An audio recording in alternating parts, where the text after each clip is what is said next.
பிஸ்மில்லாஹிர்ரஹ்மானிர்ரஹீம். அஸ்ஸலாமு அலைக்கும் ரஹ்மத்துல்லாஹி பரக்காத்துஹு. பாருங்கள், இங்கே தொடர்ந்து சளி பிடிச்சி சளி தீந்து தொடர்ந்து இரும்பலாக இருக்கிறவங்களுக்கு, வறட்டு இரும்பலாக இருக்கிறவங்களுக்கு இந்த மாதிரி செஞ்சு கொடுத்தா உடனே கேட்கும். 10 நிமிஷத்துலேயே நல்லா எஃபெக்ட் தெரியும். பாருங்கள், என்னென்ன பொருட்கள்னு பாருங்கள்.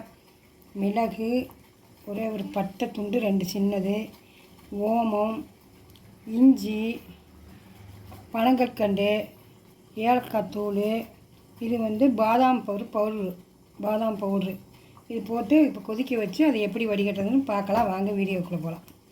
ஏலக்காய் தூள் போட்டுக்கலாம். நல்லா 2 டம்ளர் தண்ணி வச்சு கொதிக்கணும். 1 டம்ளர் ஆகணும். பட்டை,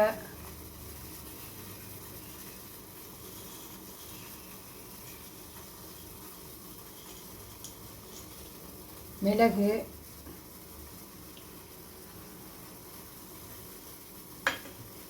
ஓமத்தை நல்லா தேய்ச்சி விட்டு போடலாம்.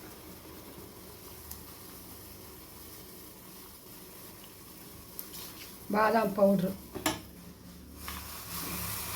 இதெல்லாம் தொண்டைக்கு அலர்ஜியாக இருந்தால் இது குடிக்கும்போது நல்லா இதமாக இருக்கும். அது அப்படியே அந்த அலர்ஜியை குறைச்சிடும். இந்த இஞ்சி ஒரு துண்டு எடுத்து தட்டி போட்டிருக்கோம். இல்லை சுக்கு இருந்தாலும் நீங்கள் சுக்குத்தூள் ஒரு 1/4 ஸ்பூன் போட்டுக்கலாம். நல்லா கொதிக்கட்டும்.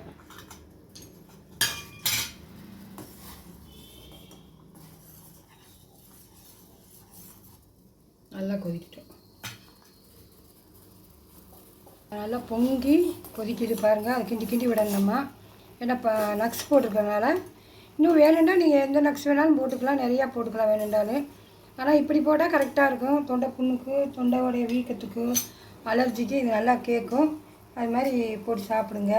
இந்த இதெல்லாம் பனங்கற்கண்டு போட்டுக்கலாம். அதோடய வேகட்டும். அப்படி வேணும், இன்னும் கொஞ்சம் எங்களுக்கு இனிப்பு வேணும் அப்படின்னா தேன் ஊற்றிக்கிங்க.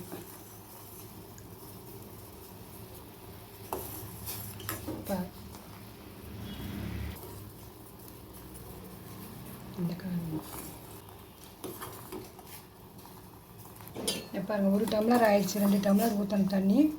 1 டம்ளர் ஆயிடுச்சு. இது இப்படியே வச்சுருந்து இன்னொருக்கா போட்டு கூட குடிச்சிக்கலாம். தண்ணி கொதிக்க வச்சு ஆஃப் பண்ணிக்கலாம்.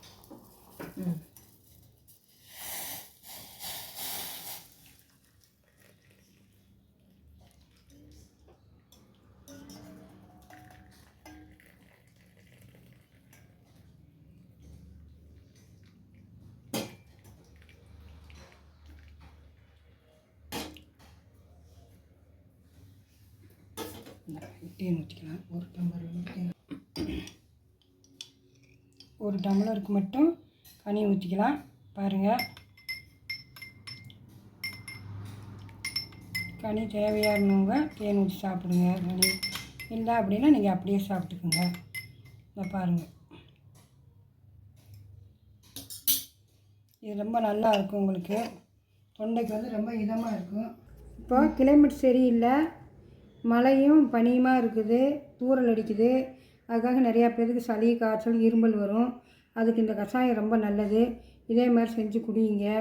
ஆனால் இந்த கஷாயம் இந்த டைமில் இல்லை, எந்த டைம் வேணால் குடிக்கலாம். ஒரு நாளைக்கு 3 தடவை கூட குடிக்கலாம். தொடர்ச்சியாக இருமல் இருக்கிறவங்களுக்கு இந்த மாதிரி குடிங்க. நல்லாயிருக்கும். செஞ்சு பாருங்கள். இதமாகவும் இருக்குது. இதே மாதிரி இப்போ சாப்பிட்டு கொஞ்சம் நேரத்துலேயே உங்களுக்கு இருமல் நிற்குதா இல்லையான்னு தெரிஞ்சுக்கும். நீங்கள் செஞ்சு குடிச்சு பாருங்கள். அப்புறம் சொல்லுவீங்க. ஷேர் பண்ணுங்கள், சப்ஸ்கிரைப் பண்ணுங்கள், லைக் பண்ணுங்கள், சப்போர்ட் பண்ணுங்கள். அஸ்ஸலாமு அலைக்கும்.